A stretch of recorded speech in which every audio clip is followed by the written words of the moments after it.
Continuing our conversation now with Jane Elliott in Iowa. And Jane, you are probably the only person I've ever interviewed that never allows me to cut them off, because you have so many facts that you cram in such a short period of time that it almost takes a Reader's Digest to be able to digest it. And Reader's Digest is something that the younger people are going to have to Google. But if we can't talk about this anymore, what do we do? How do we fix this problem?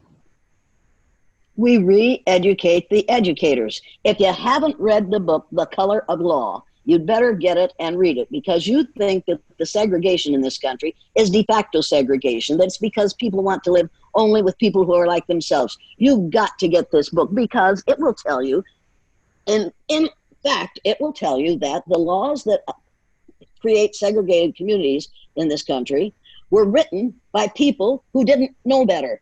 They honestly believed that there are 3 or 4 different races and that they can't live together comfortably. They believed that. And the lawyers in this country are also people who have been taught that we have 3 or 4 different races and we can't live together comfortably. Yes, we can. And for years, we had miscegenation laws against people of color marrying one another. We called them interracial marriages. There's no such thing as an interracial marriage, because every person on the face of the earth is a member of the human race. You can't have interracial marriages when you only have one race. Now, if we can get over the idea of more than one race, we can put this thing together, because you need to understand that we call this America. Well, America is everything from the northernmost point of Canada to the southernmost point of South America. Everybody between those 2 places is an American. We should be referring to this country as the U.S. It's the United States of America, and instead of calling it America,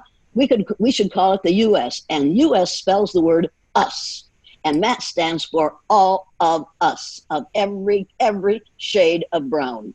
So let me ask the question this way. If I consider myself to be black and somebody else considers themselves to be white, and you say there is no such thing, why are the races afraid of each other?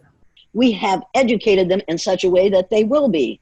We have educated in a way that it indicates that people without much melanin in their skin are smarter than those who have a lot. And in order to do that, we had to take all the things that were invented, all the things that came out of Egypt, which were done by brown and very dark brown people, and move Egypt into the Middle East, so that we don't have to admit that all those things came to us from Africa. Egypt is a country in Africa. And those people in Africa gave us things like our numeration system. They gave us things like religion. They gave us law. They gave us all these wonderful things. But we absolutely refuse to admit that those are people who are people of color. Some of them are very dark brown and some of them are light brown, but they're all people of color. We will not teach the truth, because once we teach the truth, we have to admit the lie. Educators have been taught the same lie that they are using to educate. That's not education, that's indoctrination. That is teaching children to be good U.S. citizens, good American citizens, not U.S. citizens, American citizens, as if America was just the 48 contiguous states, Alaska, Hawaii, and the islands off the southern coast of the United States. It's a lie. So as we have this reckoning in the United States and around the world with regards to what history should be, what should we be looking for? Number 4, whatever. I have a sign on my wall that says, I will not should on myself today. I don't should on myself. I don't do what I should do. I do what is historically correct. And what we must do is start teaching history instead of the white man's story. His story is what we're teaching. What we should be teaching is history, which is totally different from what we are teaching. It's time for us to start teaching the truth. And if you don't know the truth, and that your educators, so-called, aren't going to tell you the truth, then you need to get Anthony Browder's book, Nile Valley Contributions to Civilization. Read Nile Valley's Contributions to Civilization. And then you will realize when you send your children to school that they aren't going to be told the truth, so you're going to have to tell your children, all right, now here's the way it really happened, children. This is the truth. And when your teacher tells you that Columbus discovered America and that the people who were here were Indians, you have to remind them that Columbus didn't discover America, and the people whom he met when he got here called themselves Arawaks. And every tribe of those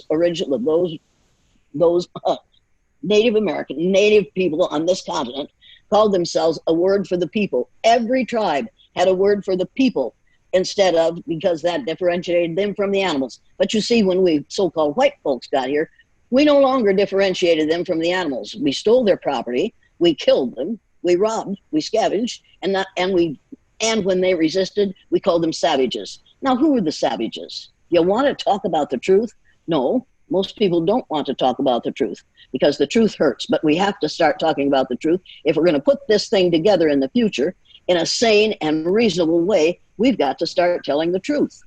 Jane, we're going to take another break. When we come back, we're going to bring Aisha Chavis into this conversation, somebody younger than you and I, and she is the person responsible for getting you and me back together again. Stay with us.